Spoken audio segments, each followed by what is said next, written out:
Hey, folks, welcome back to the Pulse. My name's Matt. This is Crypto Heartbeat, and it is Stephen Friday once again, 11 o'clock Central Texas time. Welcome back. We've got a great group here. It's an encouragement to me that you are here, and hopefully, this will be an encouragement to you. So, the big question today is what is wealth? The wealth producers. Steve talks about this today. It's amazing, as it always is. And I'm just blown away by it. I learned so much. And I think you're going to be really excited to watch this, especially when you think a lot of us have come to this through this whole thing of crypto.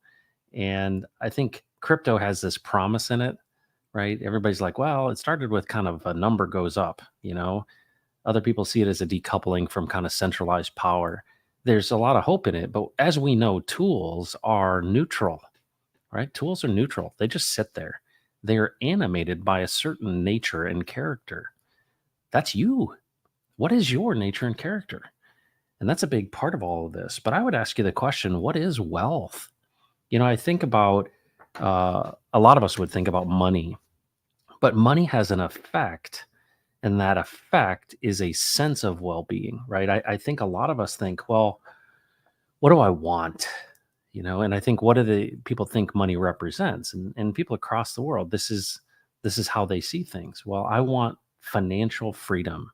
I want financial security. Well, what is that? Well, let's think about the terms freedom and security versus wealth, because the financial piece of this we think is the answer. I'm not saying it's not a part of the program, right? I'm not saying that resources aren't important. Actually, they're very important. But what's interesting is what is wealth if you don't have your health, for example? That's a pretty interesting one. And people have been faced with that before. My dad went through some really difficult times physically, and so did my mom. And when you got something going on physically, I mean, resource I mean, you don't want to add lack of resources and health issues together. That's where we get into a lot of really, really challenging times. But if you've ever dealt with chronic pain, or if you ever dealt with something, you know that it's just there's no money that's going to solve that. If you've got terminal cancer, it's not money, so to speak, but those tools can be animated in a certain nature and character, can be helpful. But if you think about yourself as a wealth producer, and that's what this is going to hopefully impress upon you, understand that what kind of wealth are you producing? Are you a wealth producer? And what does God say about being a wealth producer? I think it's really interesting because we know God's ways are different than ours. They're often counterintuitive. And I think that that's where the wisdom comes from a lot of what Steve shared, is this idea of, hold on, I likely am seeing this from the opposite direction. It's upside down. I need to see this the way you see this. I need to see this right side up. And what are the implications of that? Is it really redefines what we think of as wealth. It doesn't exclude resourcing, it includes it, but it puts it in its proper perspective. It makes it not something that rules us. It is a tool. And if you think about it, you can't serve God and money. Well, there's a reason for that. Have no other gods before me. There's a lot of things that we worship. And so today's going to be just absolutely fantastic. We're going to say hello to you, and then we're going to get into the content and get ready. Buckle up, if you will. Mike Ostell, number one, how is Peggy doing? That's what I wanted to know. And how are you doing, my friend? The fact that you're here is a good indication of just galloping along the road to Damascus and bam! Isn't that the truth? He heard the words of Jesus. That's Paul on the road to Damascus, right? He was blinded. And actually, Jesus spoke ahead to a man on Straight Street.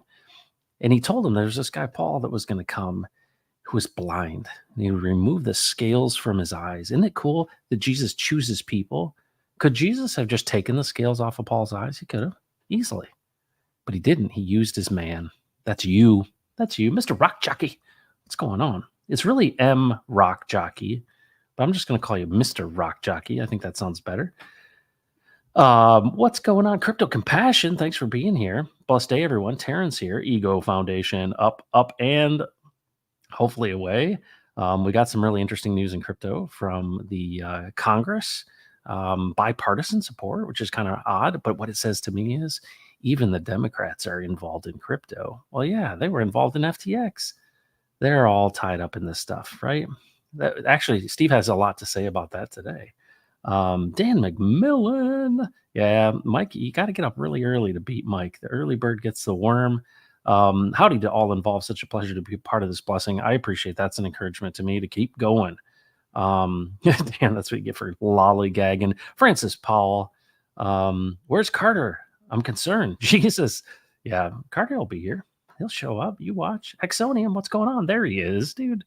Dude, once again, just like Mike, you can't count out Carter. Hey guys, can't wait for today's episode. What does Jesus have to say to us today? I hope you're all well. How is David Lee doing? Yeah, that's a great question. He has been caring for his wife who has stage 4 colon cancer, and that's where he's been. And so Peggy's doing well, and you're galloping along. Well, that's really great to hear because I know that she wasn't doing great there. So thanks for being here. All right, here we go, folks. Here we go. We are going to bring in our buddy Steve Staggs.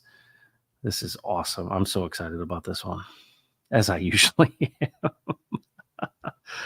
All right, here we go, folks. Well, Jesus is the architect of all things. If we go back to, in the beginning was the Word, and the Word was with God, and the Word was God. A word is projected out from someone, the one who created the Word, who formed the Word. So you have right from the beginning, you have the partnership between the one who spoke the Word and the Word that is now being engaged to accomplish something. And so the Word is inseparable from the one who spoke the Word. Thus, you have John describing what Jesus described to him, which is the inseparable nature of the Father who spoke the Word and the Word that is now manifesting to accomplish what the Father spoke. And that Word became flesh and dwelt among men. Wow. Meaning that the intention was always that we would be an extension of the Father. And as the Father's Word is inseparable from him, so we would be inseparable from him as well, because his Word then starts taking shape and starts expressing itself both in us and then from being in us through us. So this was all from the beginning. And so everything, it's not like Jesus is reacting so as to create new things to counteract what's going on. It's that he is continuing the creative process that was designed before time began. And then just as different generations and individuals begin to take their place on the planet, they then begin to engage that next creative phase. Okay, so now here we find ourselves in the time new economic order. Well, why are we in the time of new economic order? Because in the progression of God's plan, what is happening is the systems around are beginning to decay at such a rate that, in business terms, you either have continual improvement or step changes, right? You can improve and you can improve and you can improve, but eventually that improvement reaches its ceiling and it's no longer effective for the demands of how things have progressed. So now you got to take a step change. Yeah. Well, we're in a time of a step change, economically. Now there's all kinds of things that we can talk about, from a spiritual dynamic standpoint as to why that's essential and why that's happening. But the point is, you cannot design the step change while being under the authority of the continual improvement design. So in this new economic order that we've talked about, you can't build that operating under the rules of the previous order. Amen to that. The previous order is rotten to the core. Its own decay is beginning to become evident.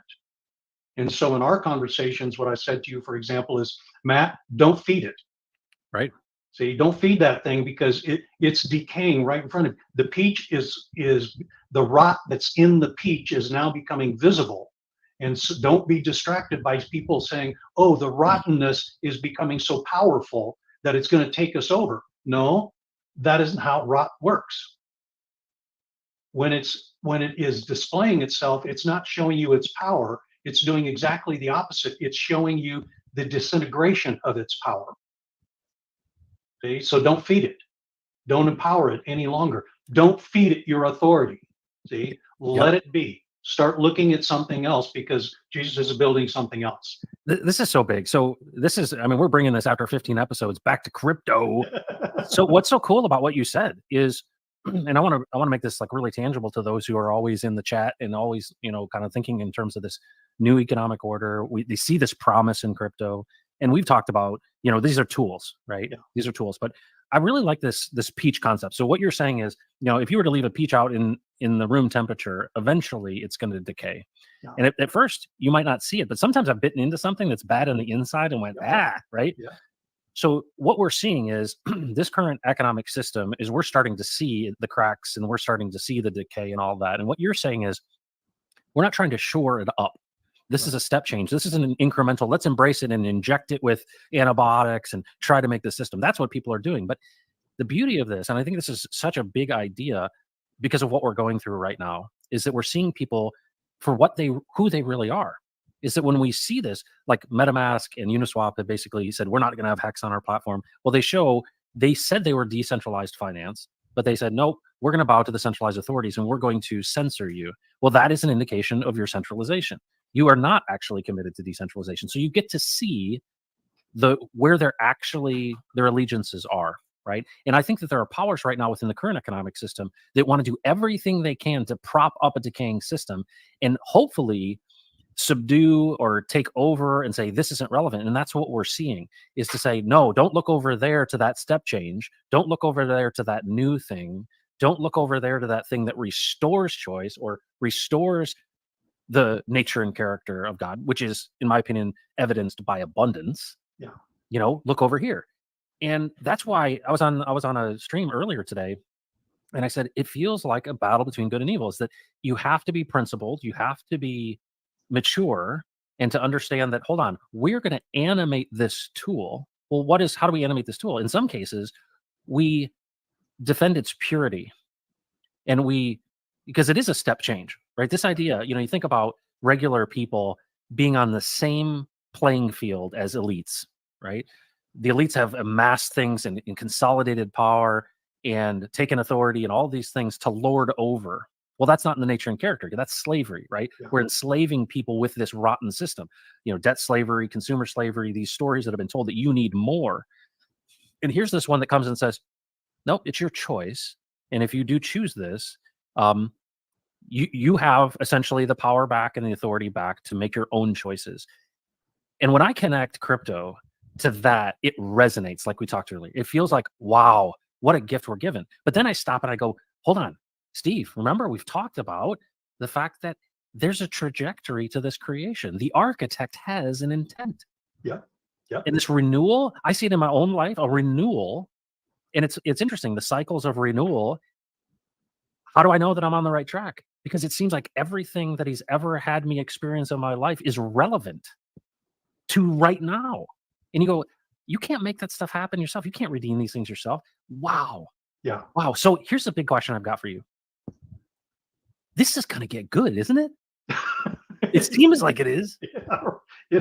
I mean, to tell you what, the short answer is yes. I mean, this thing is getting ready to fly in ways that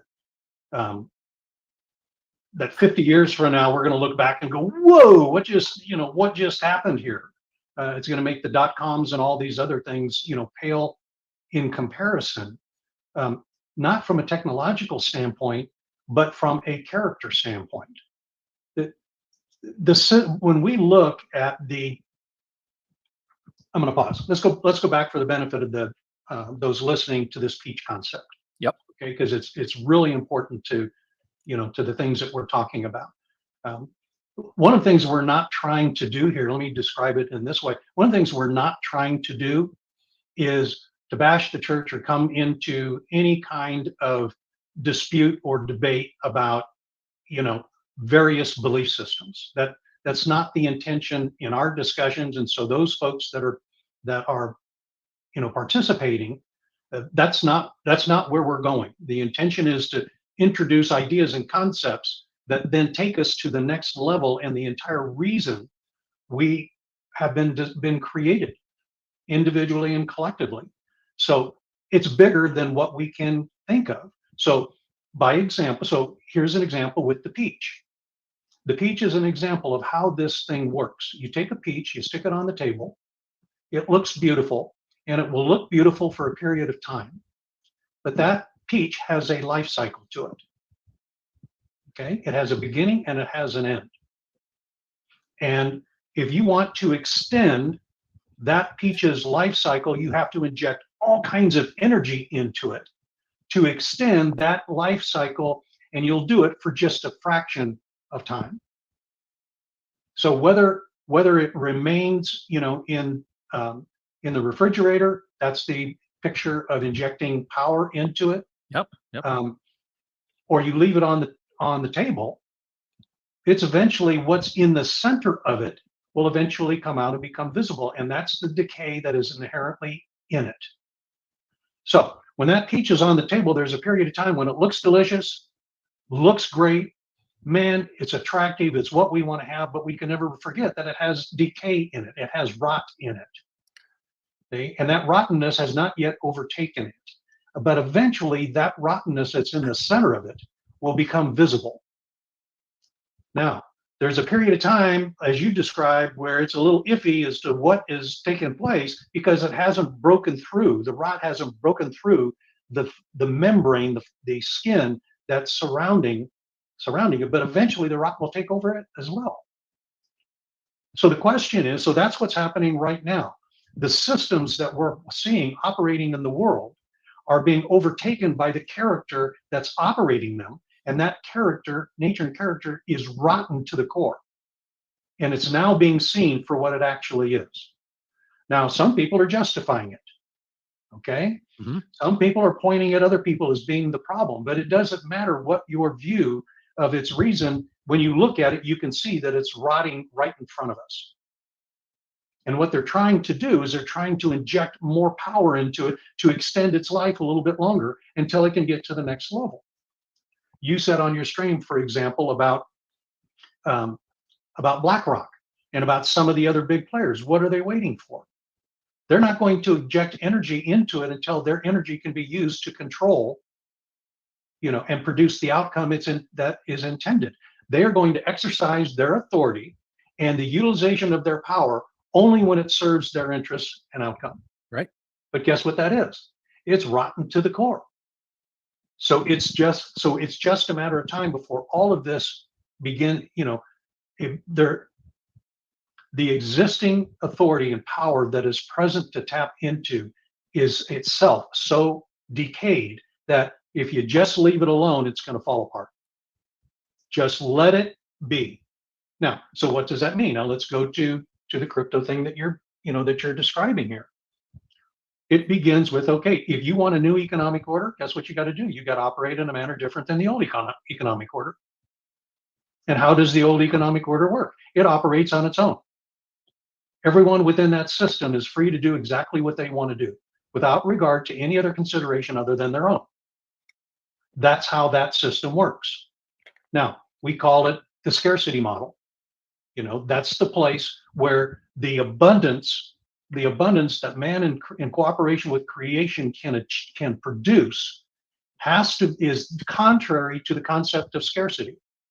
So what does it have to do? It has to build pools of wealth in order to create the illusion of scarcity. Well, isn't that exactly what we see? Yeah. What is BlackRock? See? It's a pool of wealth. What are all of and you just go around the list. Here is a very simple example of that.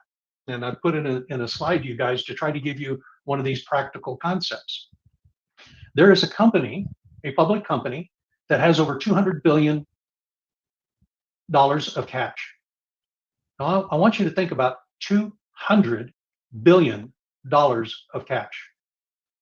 It could operate under its full expense load without selling a single product, generating a single penny for like 2 or 3 years. That's how much cash it has. If you took 25% of that cash and you distributed it to the wealth producers, each wealth producer would be written a check for $380,000. And the company would still have $150+ billion of cash. Now, what would those thousands upon thousands of wealth producers do with $380,000? They would have to find ways to put that money to work. Now, some of them will drop off and not work anymore. Some will work even more. Some will then join that company and say, "Whoa, you guys are not working anymore. You're stupid, man. I not only want to do that this one time, I want that to happen every year. Let's do that." What would begin to happen? Wealth would be distributed in a manner that would then not only benefit each of those individuals, it would then benefit that company, it would benefit all the people who work with that company. Everything would elevate at a level of sophistication and abundance that we have not known. Yeah. Well, that's pretty simple stuff. Why aren't they doing it? Because the spiritual authorities that have designed this system that's operating, that is contrary to the scarcity model. Okay? And so this new economic order has to say, okay, what is different then? Well, what's different then is you start learning to listen to and live with the architect of not only this new economic order, but the one who designed the entire order. Start learning to do that. So what are we doing on this chat, on this, on this stream? We're saying, folks, ask him, Yeah. talk to him, learn to listen to him, learn to live with him day by day, so that virtually everything you do is an expression of your relationship with him that is full of life and abundance. And right now, you're giving this little tool called cryptocurrency. Start there. Yeah. And watch what happens. Somebody said when the tools of production are in the hands of the producers, right? When they're in the hands of the people can become productive. Yeah. And what's really amazing about this is, we talk about crypto, but let's talk about technology and the advancement. What we're doing right now, you and I are sitting in different cities, Yep. right? When I was a kid using my rotary phone, it was different. Yeah. And so the tools of production have changed. Well, now look what we've seen. So let's go back to 2006. YouTube starts, the first video gets put up on YouTube. It sells for $1 billion and YouTube grows and everything.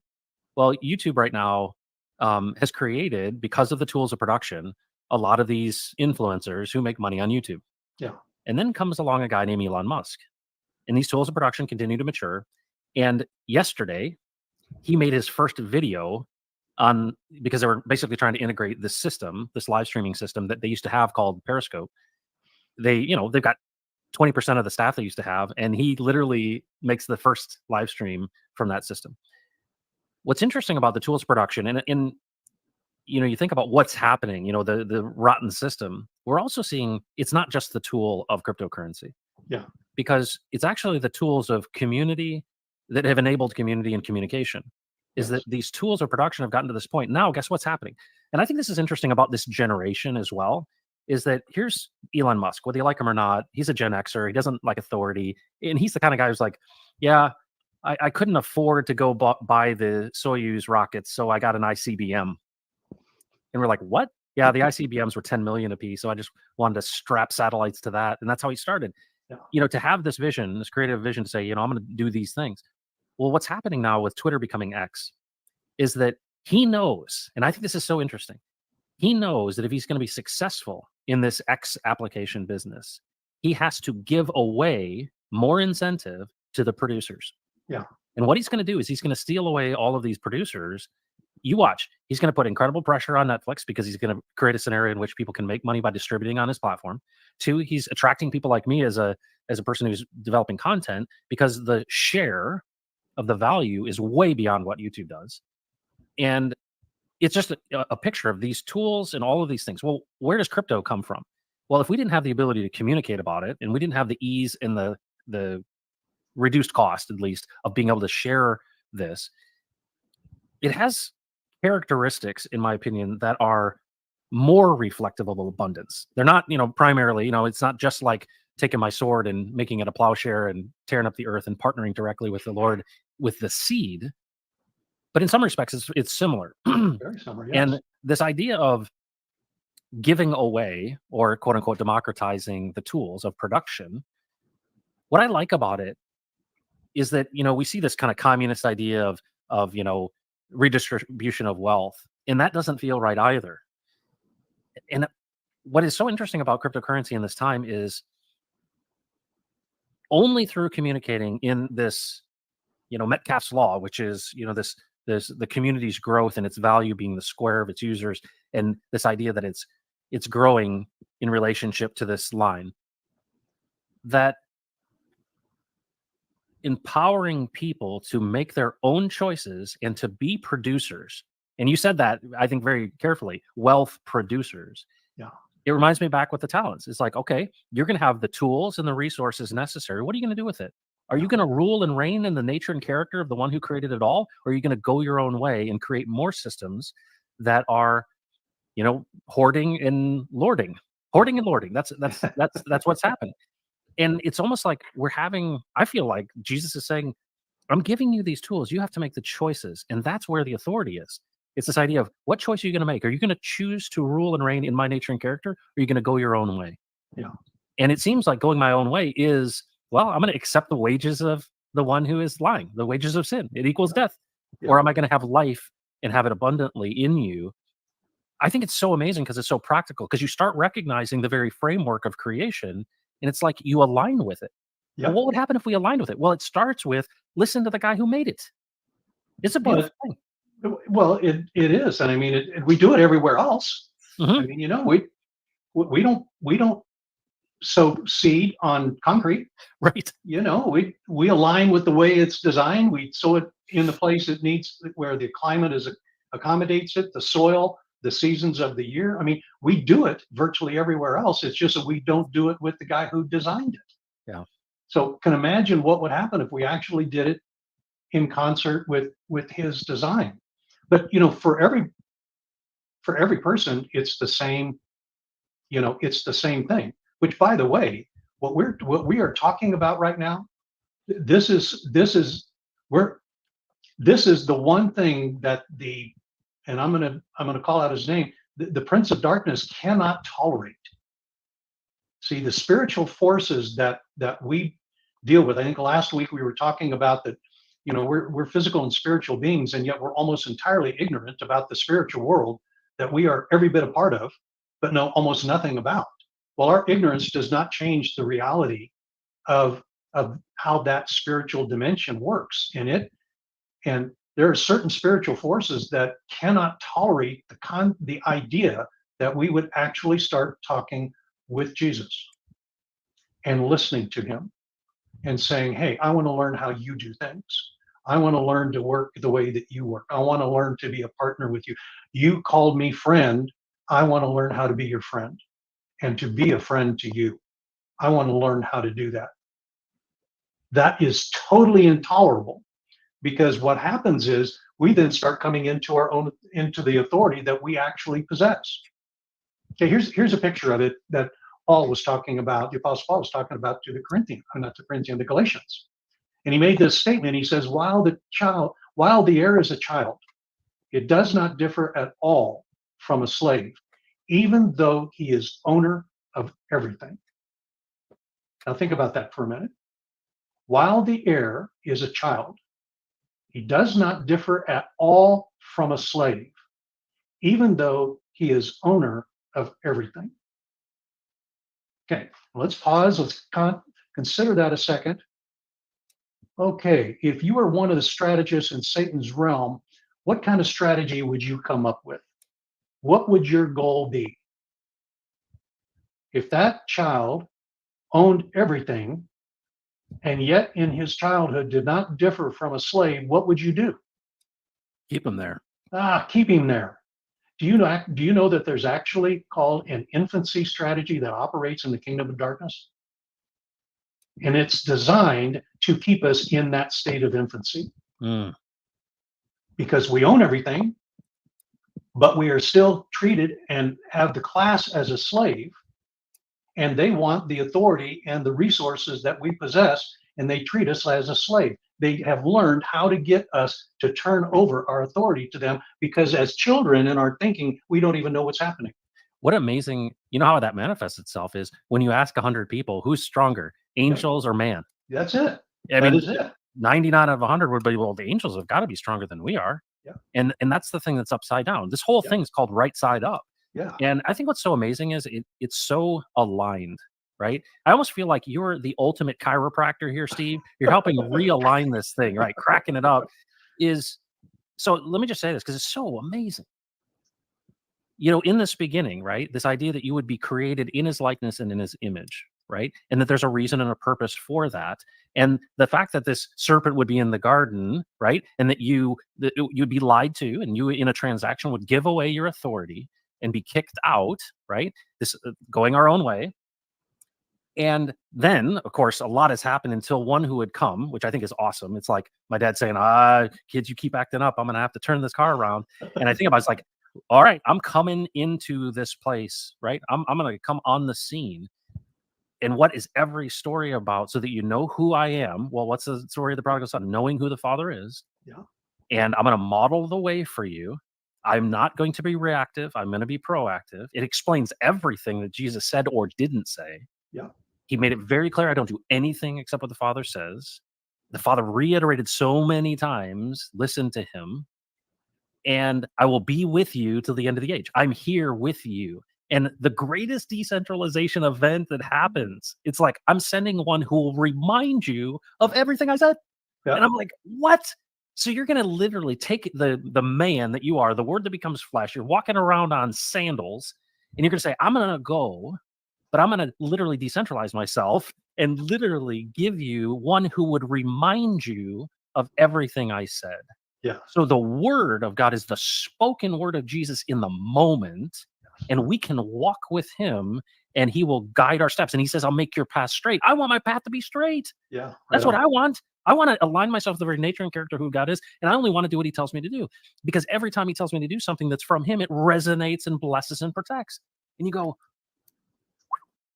this is unbelievable, because it's aligned with everything I know to be true, right? It's like my yoke is easy, my burden is light. There's a peace that transcends all understanding. Wow, what is the result of all of these things? Patience and love and kindness and gentleness and self-control. All of these things blossom out of this. And then I think about this as like, well, what do you have next? And you said this the other day. Will you tell folks about this? Because I love this. You said, yeah, I kind of get up in the morning and I go, hey, what are we doing today? And then at the end of the day, you're like, how do we do? Yeah. Can you explain what that is? Because that's so practical. It's like, don't worry about tomorrow. Hey, so what is that for you? It's like, is that kind of how you operate? Hey, what are we doing today? Well, it's entirely how I operate. I mean, it is learning, that is a demonstration of what we talk about, of learning how to live with him moment by moment, to where it's like breathing. See, it is every morning I wake up, what do we got going? What do you want to talk about this morning? How's the day looking? And then the default and virtually everything is, thank you, Father. How do we do? Yeah. And it's what's so important about that is, for me anyway, Matt, is it makes real what has otherwise been confined to the conceptual. Yeah. And a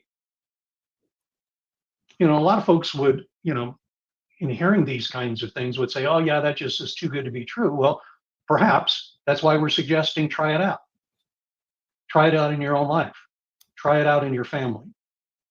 Look and see what happens when you start living like this.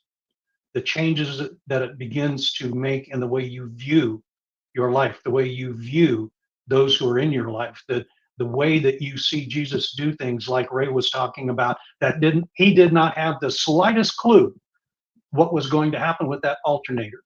Yep. Okay? But Jesus knew exactly what was going on. And at the appropriate time, in the fullness of time, where Chronos time and Kairos time converged to create the fullness of time, that alternator blew, and it blew just at the right time so Ray could hang out, with Rags and his family and have a great time while his car was being restored to its proper order. Now, let me tell you something. That is not something that happens once in a while. You begin to see that kind of stuff happens all the time. And it's not that you're willing to predefining things. It's just that you're hanging with them. Well, no wonder Jesus said, don't be anxious for tomorrow.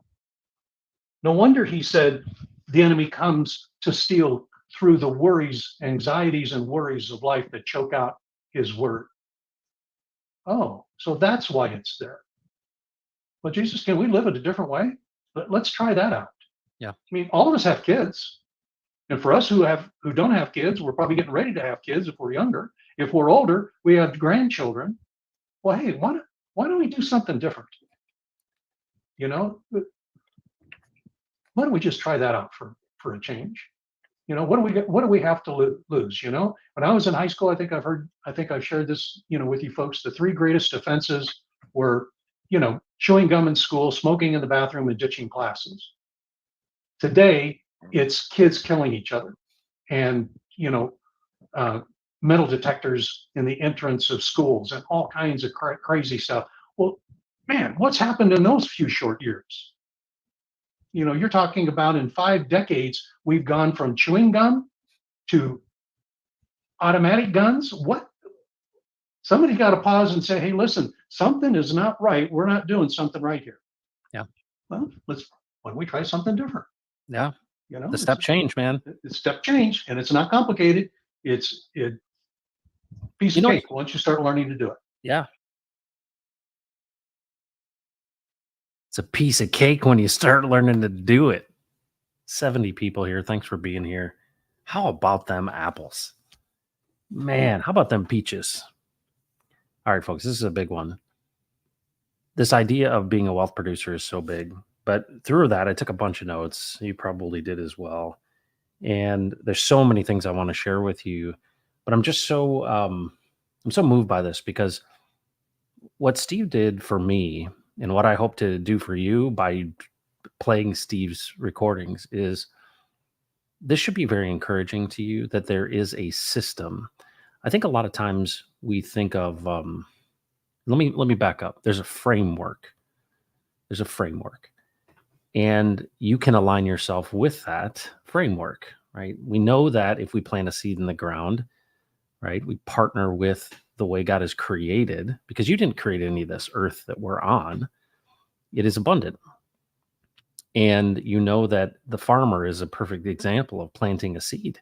He doesn't germinate the seed. It doesn't make it rain, doesn't make the sun shine, but there is a abundance that comes from it, right? There is a yield when you partner with creation. And it's amazing that we have this ability to produce wealth. And I want to make sure it's very, very clear. I'm not suggesting producing money. That may be a byproduct of the production of wealth. But I just think about encouragement. I saw in the chat, John May, he says, need prayers, right? I see that. And you know what's crazy? And John, this is going to sound like really, really strong language from me. But I literally was here just having this conversation with Jesus and listening to this stuff. And you know what he said to me? You don't need prayer. You need to pray. What does that mean? What does it mean? You don't need prayer. So often within the religious system, we want to outsource something to someone else. We think that this is a mysterious thing that if we just shake it the right way, it'll kick out tokens or it'll kick out these results. What are you asking for is what I want to provide, which is encouragement to ask him yourself. Jesus went a stone's throw away from the disciples and he prayed. And when we looked at that word previously, it says exchanges wishes with the Father, right? And so at that time, he was saying, hey, man, if there's any other way we can do this. So I just imagine, take any situation you're in, John, or any situation anyone is in, the difficulties of life, the challenges where you feel like you have no hope, you feel like you have no direction, you feel like all is lost. What is that for? Consider it pure joy when facing troubles of many kinds. I don't see it as pure joy. How do I see it as pure joy, Jesus? And so here's Jesus knowing they're going to kill him, right? And even though he is God, but also man, speaks to his Father. And what does he say? And it says in that term, that word that it says of prayer is to exchange wishes. Well, what is the exchanging of wishes? Hey, man, if there's any other way, remove this cup from me. And I imagine, John, you sitting there going, all of these circumstances that are bearing down on me, how do I Like, please remove this cup from me. Anything I can do. I need prayer. And that's, I mean, you're reaching out saying, hey, somebody help. And what's really amazing about this kind of suggestion of saying, you don't need prayer from me, you need to pray. Well, what did Jesus do when he went to the Father? He said, not my will, your will be done. And so, what are we doing when we pray? We're seeking his perspective. And of course, Steve talked about what did they talk about? What was it like? Hey man, if there's any other way, remove this cup from me.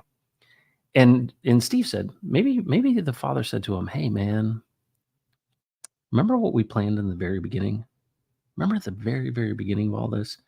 How are the scriptures going to be fulfilled if we don't fulfill this, if we don't do this? And it says that he was changed. And that is, I think, the promise of prayer is this idea when we go to the Father, we go to Jesus, we say, how do you see this?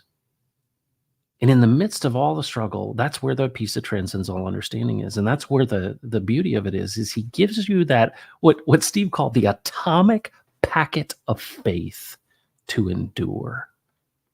And you think about that. And I'm telling you, John, this was the hardest thing for me. When I first met Steve, I was like, what you talking about, Willis? Why aren't you praying for me? I need somebody else to do the work. He said, no, I'm not doing that work because you don't understand what prayer is, Matt. And I'm like, what you talking about, Willis? And he goes, no, let's look at what it really is. What we're doing is this world is telling us that this is the way it is, and it's upside down. And when we seek the Father and we seek him and we say, hey, how do you see this? He goes, and he's interested in our every inquiry. And even Jesus himself inquired.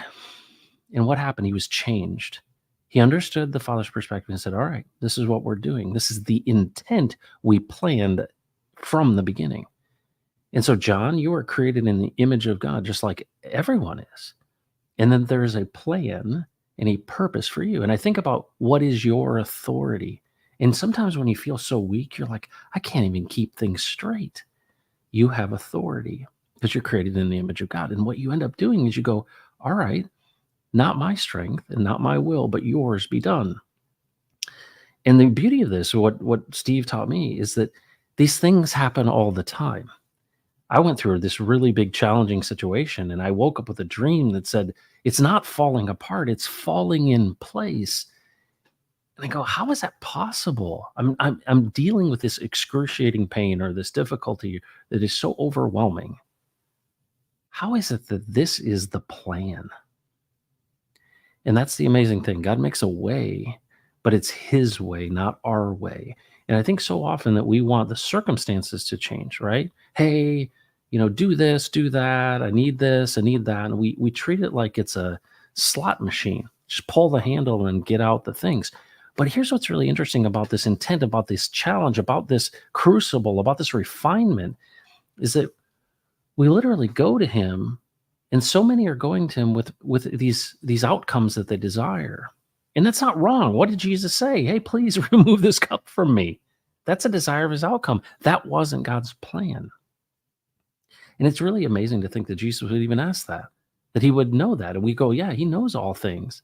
But even he went to the Father to say, hey, what do you think?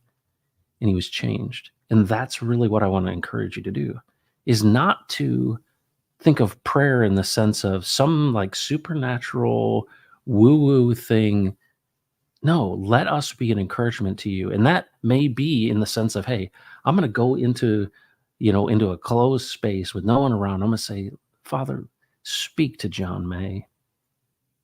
Not what my power is to convince God of something, but that you would literally engage and see his face. And then he would change you and he would give you the packet of faith. He literally handed to you atomic packet of faith. And you'd go, I have the faith to endure. And what is that endurance? But it also may be the solution of what he wants you to know and to understand and to learn. He's got a good, a pleasing, and a perfect will. Some powerful stuff, folks. But anyway, I want to encourage you, John May. We hear you, we see you, we're with you, and we struggle with you. And that whole idea of dividing your pain is the goal. right? Multiply your joy, divide your pain. That's this whole thing. But I recognize that the source of the peace that transcends understanding doesn't come from me. It doesn't come from any man. It comes from hearing the word of God. And here's something I want to share with you. Like, this is not what I intended to share, but John, I want to share something with everyone. And this just piggybacks on what Steve said. I want you to see this. This is my latest aha. So check this out. This is John 8:47. We never talked about this in any stream, but I'm practicing the thing that Steve taught me to do. Okay. I want you to see this. This is huge for me, and I hope it might be for you. So here we are, John 8:47. It says, this is just a random English translation. Whoever belongs to God hears what God says. Oh, it seems pretty straightforward. The reason you do not hear is that you do not belong to God. Okay, what you talking about, Willis? All right, let's dig in. I want you to see some things. Check this out. Here's the Greek. So I click on the Greek.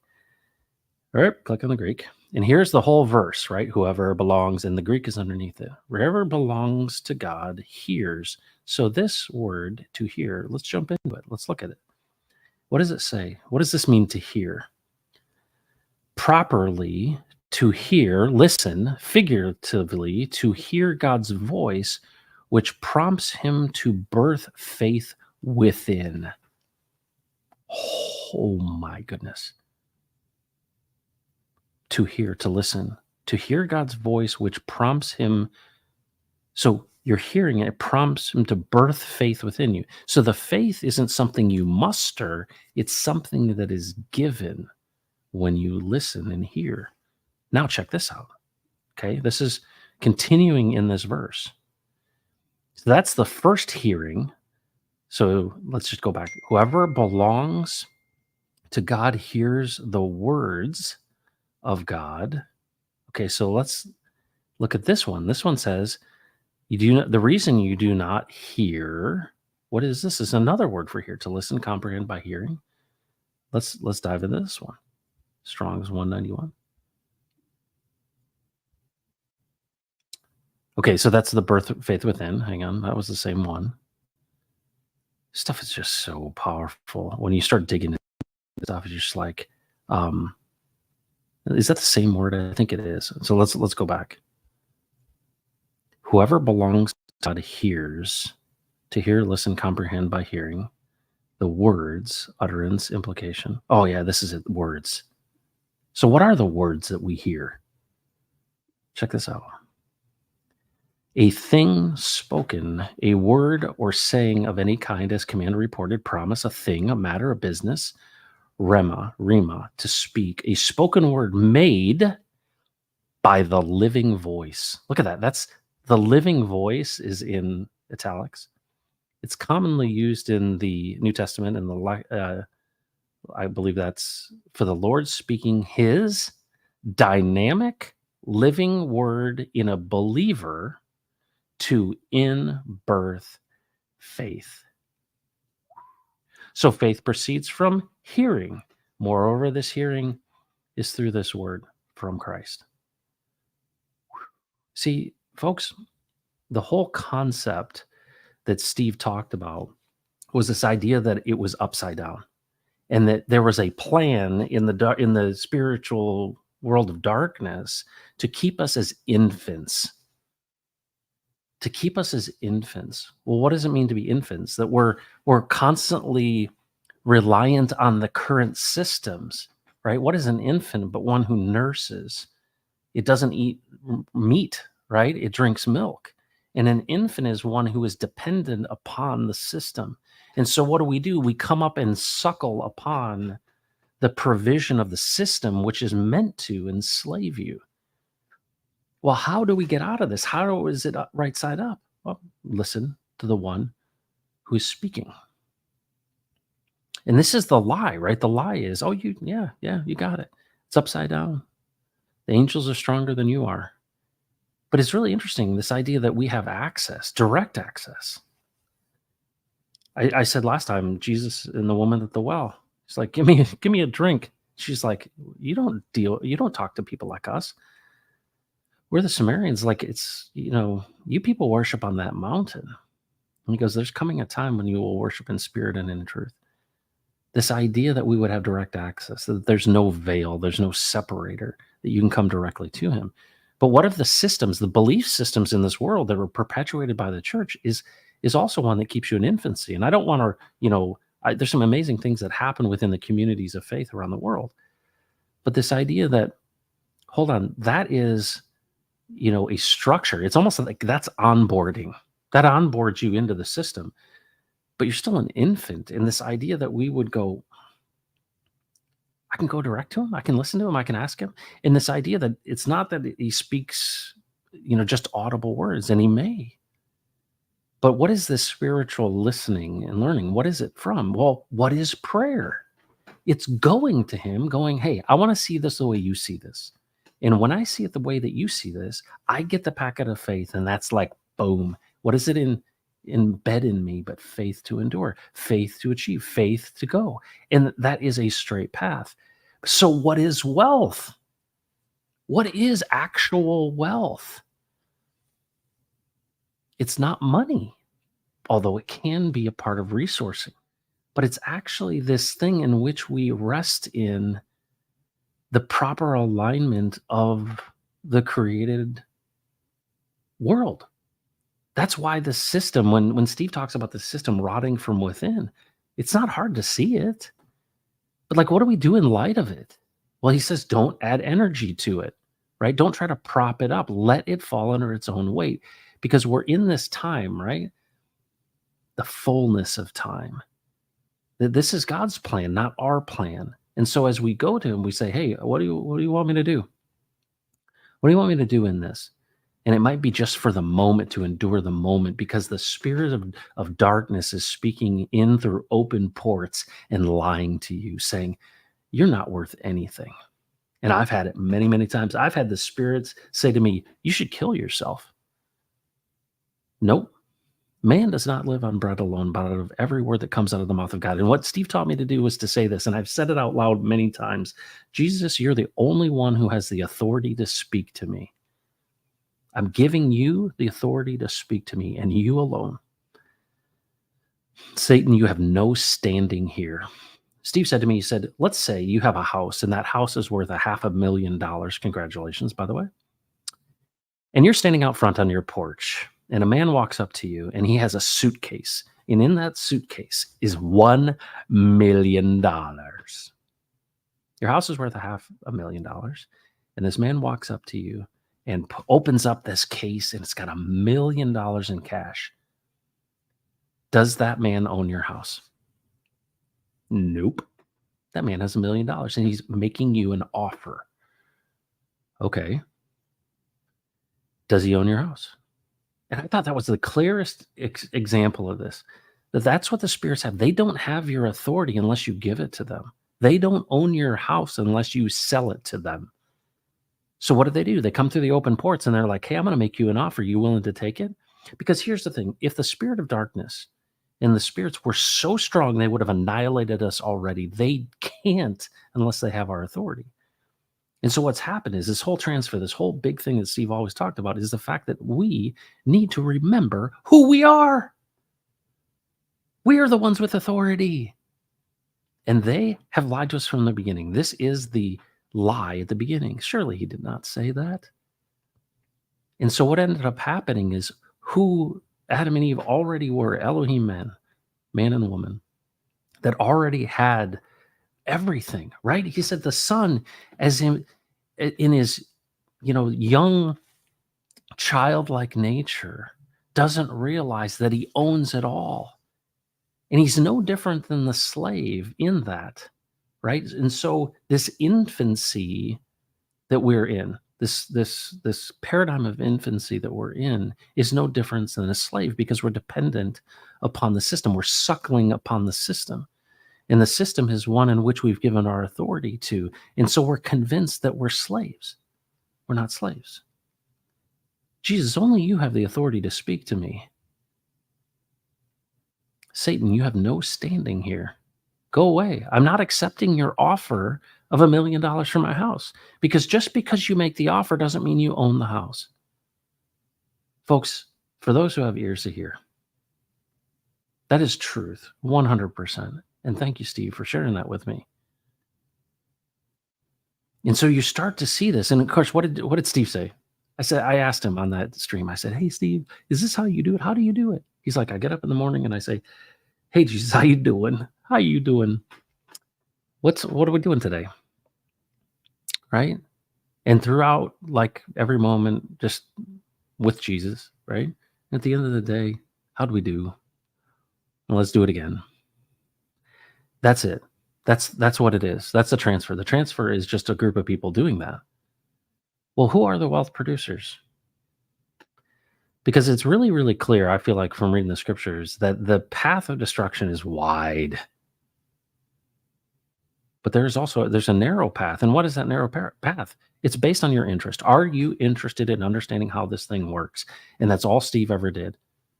And I think one of the greatest things about Steve, why I admire him so much, is the fact that he never tried to monetize this stuff. He never tried to gain a following.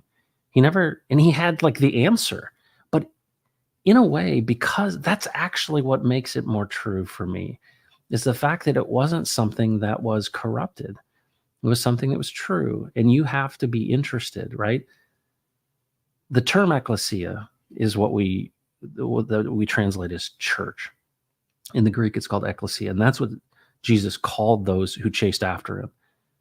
And you think about it, the rich young ruler's like, "Hey, follow me." He's like, "Man, I have so many nice things." He's like, "Sell all your stuff and follow me."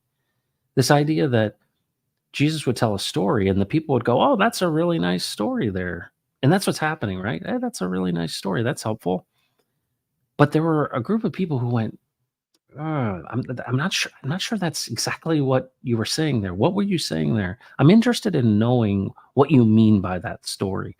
And so what did they do? Everybody else went home and they chased after him. And he basically said, "Because you are interested," and that's my translation of it, right? "Because you're interested, I'll tell you." That's what it's about. Are you interested in knowing? And so this idea of redefining what this idea of prayer is. Prayer isn't just, "Hey, give me what I want." Prayer is, "Help me understand how you see it. Help me understand how you see it." And that comes with a packet of faith. And what's amazing is you can take that to the bank because God doesn't work in incomplete equations. This is another thing that Steve said in that I want to share with you. He said that the pooling of wealth gives the illusion of scarcity. I talk a lot, and this is a redefining of how I speak about this. Scarcity, we talk about a scarcity model. It's actually an illusion of scarcity. The system is abundant, but they've created this illusion. And that illusion is by lording and hoarding, right? So what happens is, like we were talking about BlackRock, we're amassing these storehouses of wealth, right? Because Steve gave the example of a company that had all of this cash. And if they would be willing to let go of this cash to the wealth producers, not to everyone. This isn't like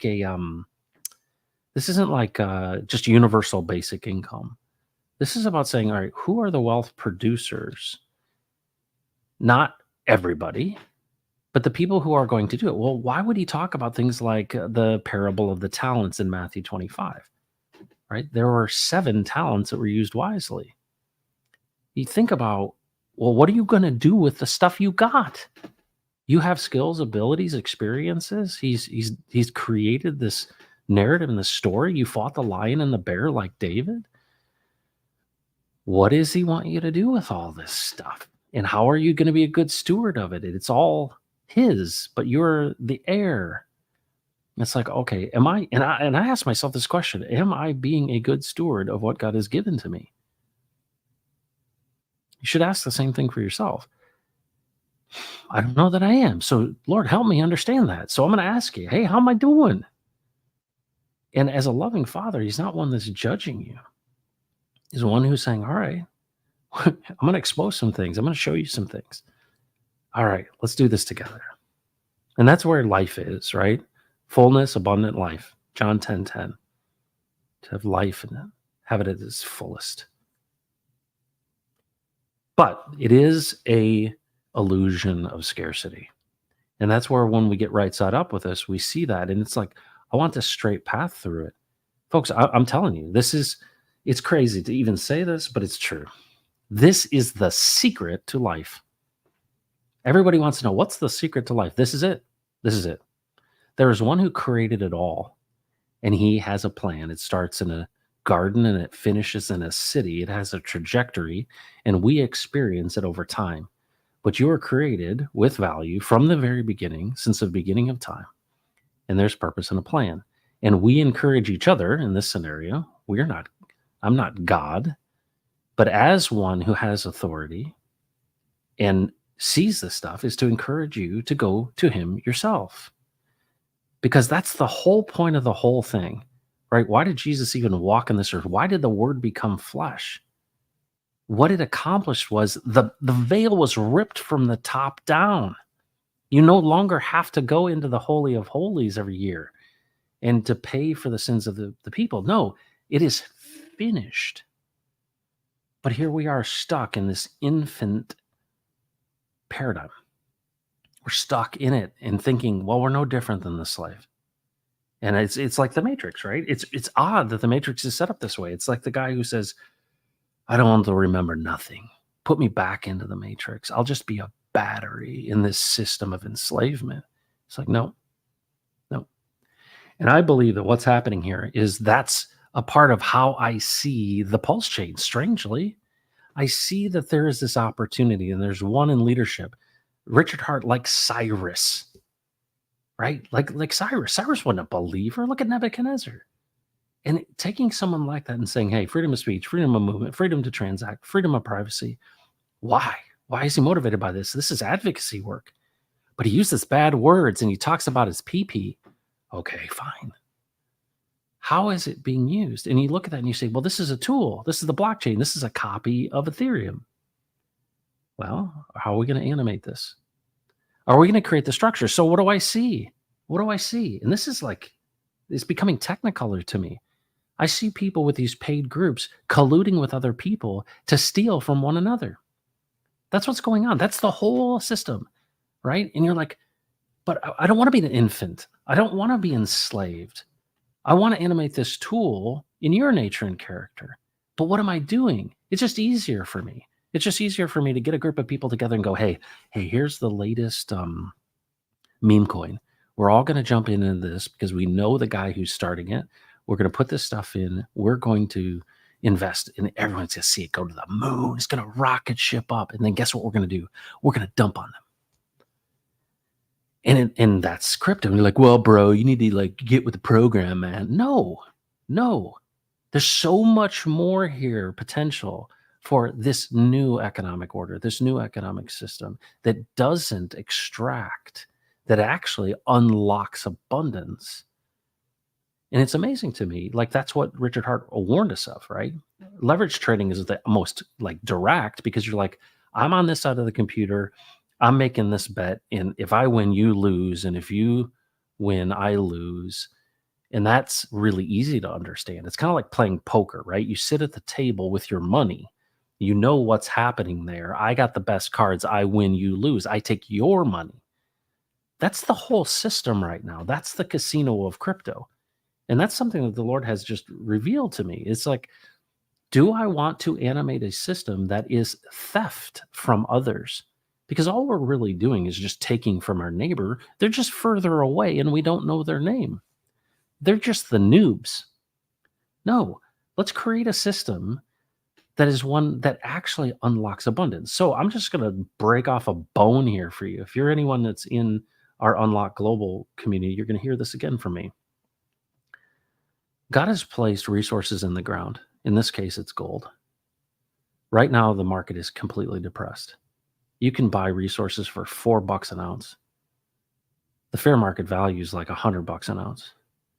That resourcing that's in the ground that God created there can be used in liquidity and lock liquidity into the system. What does that do? It unlocks abundance. I won't say it again.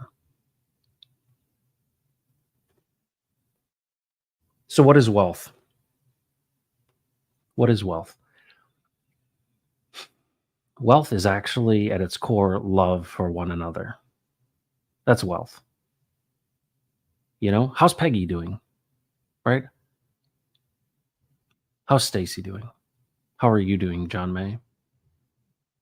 We're all struggling in some way or another. And it's like, all right, well, if we can do this together and if we have somebody to listen who actually considers us to be valuable, well, we do have one.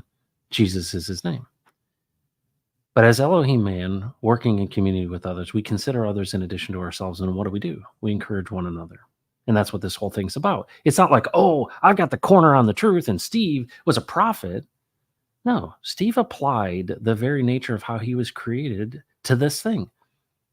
Do you think Steve took much time learning about baseball? Steve said to me, I was talking to my son, we were playing catch with the football yesterday. I said to him, you know what Steve said? Because so many people came up to him and said, hey, look at my son. He's got a great arm. Come watch my kid hit. And he goes, I don't need to come watch your kid hit. And they were kind of offended. They're like, what do you mean? Because Steve was a professional baseball player. He says, all I need to know is, what does your son do when he's not playing baseball? What are you doing when you're not playing baseball? What was Steve doing when he wasn't playing baseball? He was reliving every part of the game. He was so focused on the game. And what did God do in him, right? That was him fighting the lion and the bear. And when I say that, that's the story of David, right? He's like, the people are in fear because this giant Goliath is there. It sound familiar? Any Goliath you want to insert in there is fine. And they see this Goliath, this giant, and they're afraid. And he's the youngest of the brothers. And, Saul's armor doesn't fit him. And everybody's like, well, if you're going to fight this big guy, you need to have the armor of Saul. Nope. He says, no. And what does he say? I fought the lion and the bear. Who do you think presented the lion and the bear? John May, I have a feeling that there's a lion and a bear at your door. But there's a lion and a bear at all of our doors. And it has been there in the past to prepare us for what is to come. Everyone is wired and gifted differently. That's the beauty of the system, right? It's a body. It has different parts. But the whole infancy thing is that we don't work together, and we don't. And so when we do work together, we collude to literally make plans to draw the blood of our neighbor. That's what we do. We plan and scheme to steal. That's the system. So are we going to make a different choice? I hope we do. I want to make a different choice. Well, how do we unlock this generosity? How do we unlock these resources? How do we unlock? Well, it's not money. A man finds a treasure in a field. He sells everything he has and he goes and buys that field. Why? Because that field, that treasure is Jesus himself. Every knee will bow and every tongue will confess. We will know and we will see it. We see it dimly now. We don't see everything. But this is it, folks. This is it. Are you interested? Period. End of sentence. Not interested in me, not interested in Steve, interested in the one who created it all, and you can approach him and ask him yourself. You don't need prayer. You need to pray. You need to understand what prayer is. I need to understand what prayer is. Jesus, how do you see this? How do you see this? We're convinced that God is dead. We're convinced that Jesus is a historical figure. We're convinced that he's not alive and he doesn't speak. The whole thing that was built around that. I mean, I could go on and on and on about that. I believe there's 4 things that are really important for us to be able to accomplish this. 1, obviously listening to Jesus and doing whatever he says to do. Okay. But also being in community with one another with this intent of saying, we're going to animate these tools in the nature and character of God because we know the evidence of them because they produce a blessing and a protection. We are going to rule over those things that are bad. We are going to rule over the tools and we're going to reign over the goodness and the blessing and the protection. But there's 4 things I think are important: leadership, infrastructure, case, and resources. Leadership, infrastructure, case, and resources. Leadership is really important. We need to encourage one another. That's leadership. You can be a leader wherever you are to encourage others to listen to the author, the perfecter, the creator, the architect of it all. He's available to you. You're like, well, I don't know how to hear. Well, ask him to teach you. He'll teach you how to to hear him. Keep coming back. Keep coming back. Are you interested? Yes. So leadership's number one. Number two, the infrastructure. We have to have the tools. And what do we see in front of us? I'm not adding more energy to the peach that's on the table rotting. No, I'm looking at these new systems and saying, no, let's animate these tools of the blockchain, of AI, of whatever it may be. They're not inherently evil. They can be used for evil. We're not going to use them for evil. We're going to recognize them for what they are. There's coming a time in crypto when it won't be just the casino, when it will be backed by real tangible value. And that value, look at gold. What is gold? Did you make gold? Did you put gold in the ground? Nope, you didn't.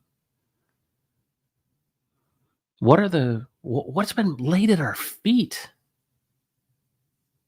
Talks about the kingdom of God. I mean, look at a guy like John. He's like, it's like the streets are paved with gold. Why would he use that terminology? Because the streets are paved with gold. Leadership, infrastructure, case or plan. What's the case for support? What's the plan?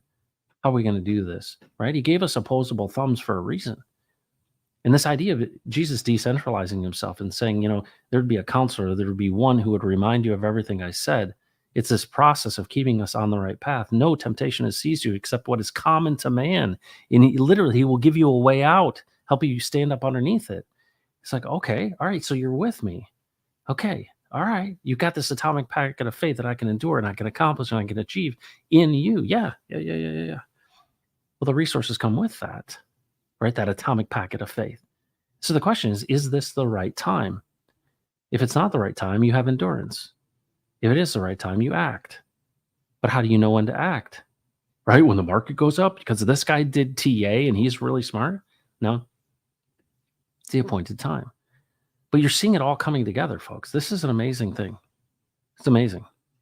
But the coolest thing about this is the rewards, the benefits, right? We think about yield. Well, the yield is day by day. It's like breathing, Steve said. It's like breathing. Well, I like to breathe, right? Because when I don't breathe, things don't go so good. So if it's just like breathing, that is the life, right? Like literally the life. Everybody wants it to be better. These things are cyclical. And it's like, all right, what do you have next? I'm going to walk with you. Let's try that on for size. Me going my own way has led to some pretty interesting outcomes. What if I did it with you? What would that look like? I don't know. Try it on for size. And what's amazing is Carter and Steve would often say, give it about 72 hours, right? So here's my challenge to you. Here's a very practical thing I want you to do. Get yourself quietly somewhere and talk to Jesus and ask him, hey, how do you see this? And what do you think about this? I'm not saying he's going to be like, booming from the sky a voice, but you can have a sense of where do those ideas, where do those things come from and go, okay, it's not falling apart. It's falling in place. Okay, whatever it is for you. And then move forward. Give it about 72 hours and get back to me. If you'd like to join a group of people who are attempting to do this, best they know how, with the grace of God, in the description of this video is a Telegram group you can join. Not saying any woo-woo miracles happen, but just let's get together and chat about this stuff because I think it's important. But it's so cool that in the midst of all of this fear and in the midst of all of this kind of destruction and carnage and the market's down and all these kind of things, how do you have peace in any and every situation? How do you endure? How do you make it through when a spouse is dying? How do you deal with disappointment? How do you deal with relationships that are broken? How do you deal with health issues? How do you deal with all of these things? Well, it's nice when people come alongside you and say, hey, we're here to divide your pain and multiply your joy. But at the end of the day, the great healer, the great one is Jesus himself. And what's amazing about that is we think that death is a judgment.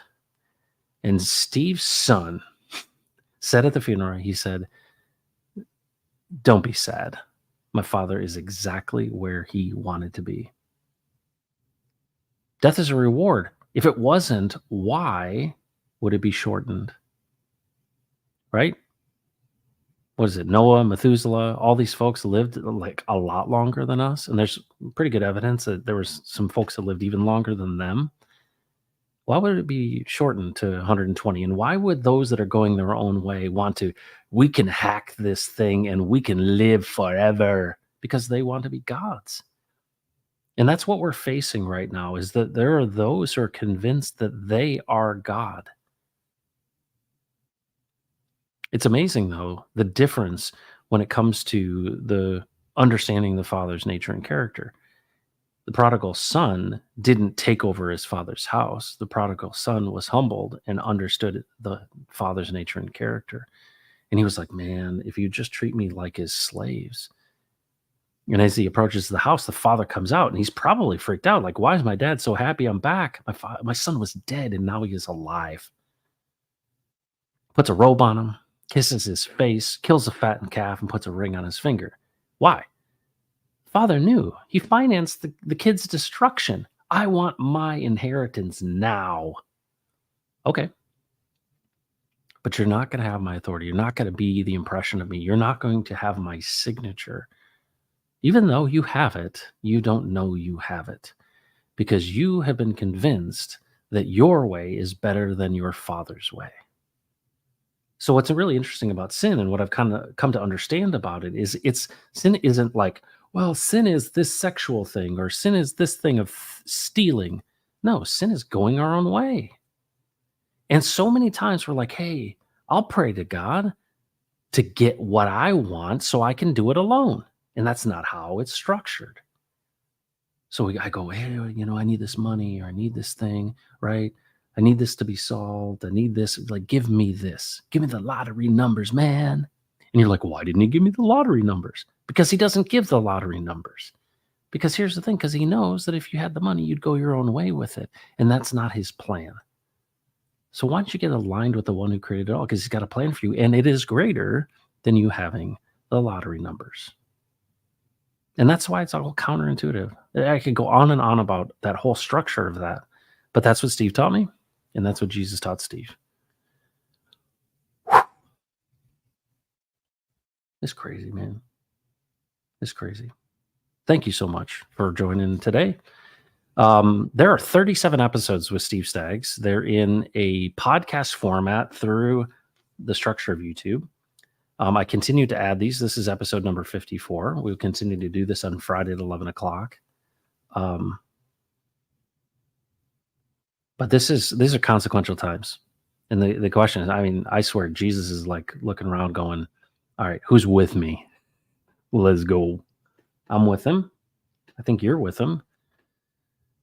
But the coolest thing, it's hard for me to imagine, because I'm always thinking about the future. I'm always thinking about, like, what big things are we going to accomplish for God, right? And so many people that are in kind of Christendom are like, I have been chosen to do this one great thing.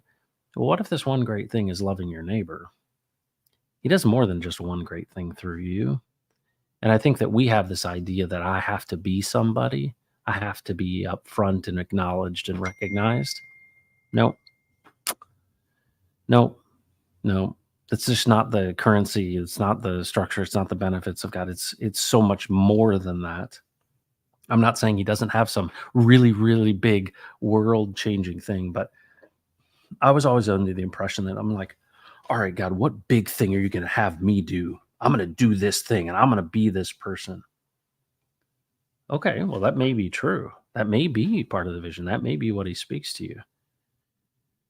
But he also reminds me of the fact that sometimes I was sitting with a woman who is a widow, and you know what she was concerned about? She was so thankful that I would take time to just talk with her. We were at a party, and she was sharing that no one really listens to her.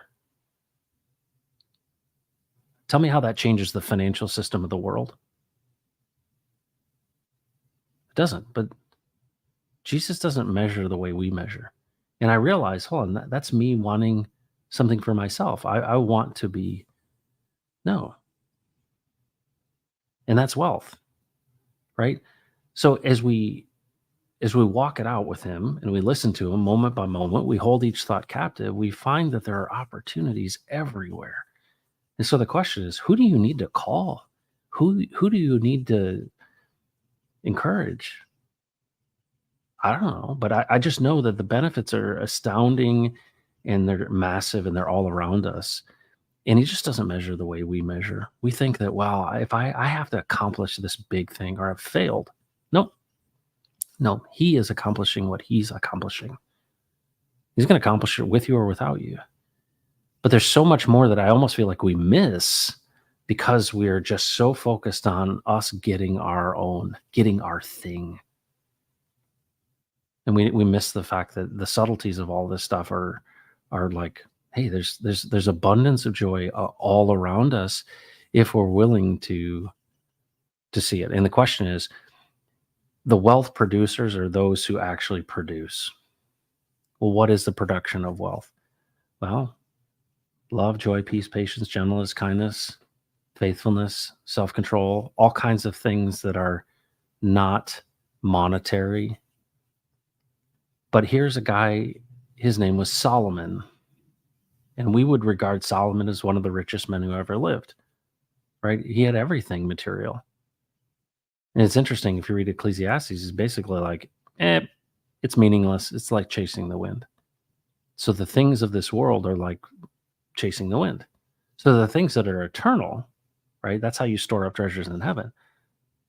Is it possible that talking to the widow that no one listens to may actually be beneficial? Maybe. Seems like it might be. But that's what you have to ask him yourself to see what he wants you to do.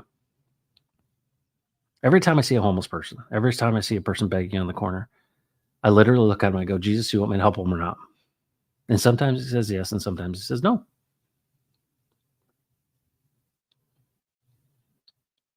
There is a way that seems right to a man, but in the end, it leads to death. Man does not live on bread alone, but out of every word that comes out of the mouth of God. We've got to remind each other. And I think this is the revival of all revivals. Jesus is alive and he speaks. Ask him yourself. Thanks for joining. Have a great weekend. We'll catch you next time. And don't mess with Texas.